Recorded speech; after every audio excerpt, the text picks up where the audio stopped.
साथियों, जय जोहार, जय भीम, जय संविधान, जय फुले। आज हम सब लोग यहाँ पर इसी उद्घोष के साथ एकत्रित हुए हैं।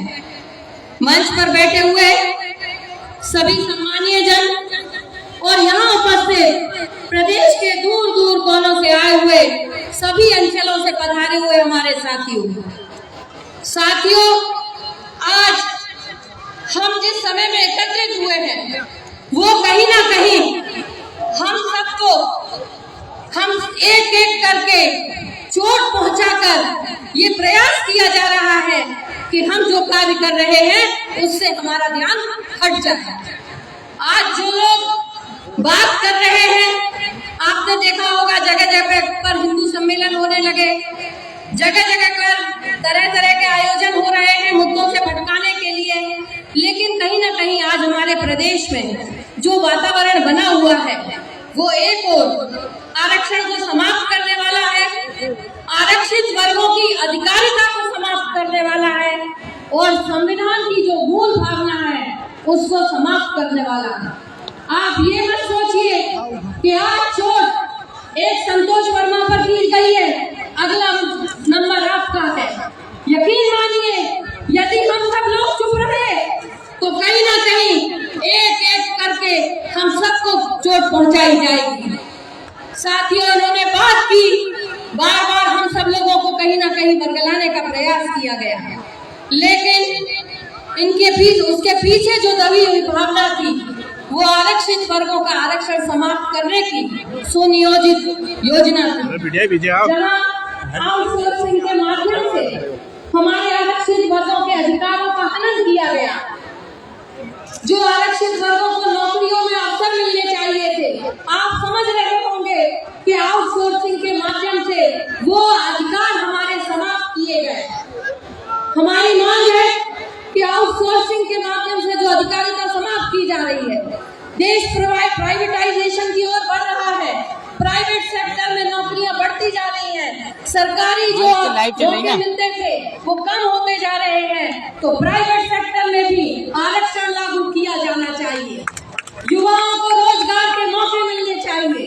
जब तक प्राइवेट सेक्टर में आरक्षण लागू नहीं किया जाएगा, साथियों, यहाँ पर बहुत सारे युवा उपस्थित हैं। मैं आप सबसे कहना चाहती हूँ कि यदि प्राइवेट सेक्टर में आरक्षण लागू नहीं किया गया तो आप लोग एक नहीं हो पाए, आप लोग संगठित नहीं हो पाए।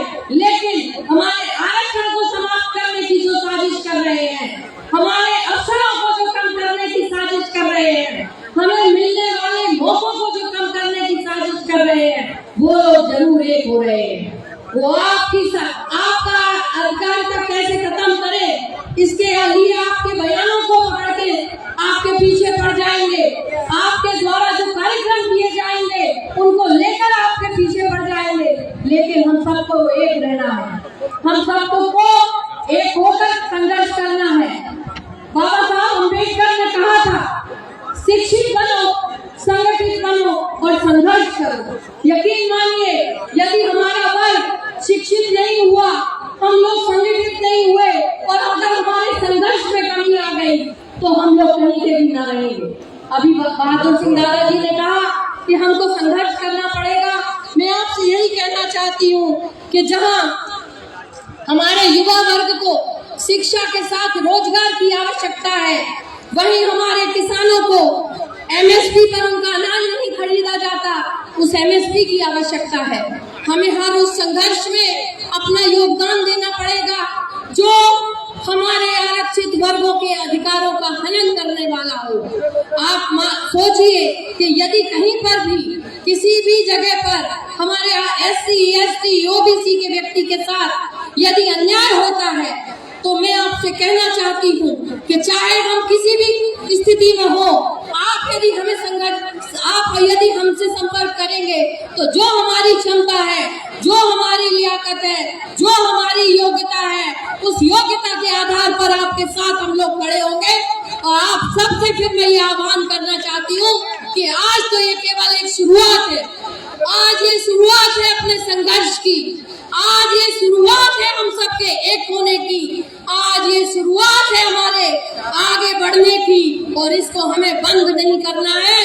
लगातार ये जो आज चिंगारी यहाँ से शुरू हुई है वो लगातार जारी रहेगी। मध्य प्रदेश के हर कोने में जलेगी, मध्य प्रदेश के हर अंचल में पहुंचेगी। और आप सबके का मैं बहुत धन्यवाद करते हुए अपनी वाणी को विराम लेना चाहती हूँ। जय भीम, जय संविधान। बहुत बहुत धन्यवाद आदरणीय भाभी जी। मंच पर जो कैमरे से रिकॉर्डिंग कर रहे हैं, मैं उनसे अनुरोध करूंगा कि वहां से हट जाएं। जो सामने से रिकॉर्डिंग चल रही है, जो लाइव चल रहा है, उसमें डिस्टरबेंस पैदा हो रहा है। आप लोग चाहे तो नीचे टेबल खाली पड़ी है, उसमें खड़े होकर के आप रिकॉर्डिंग कर सकते हैं।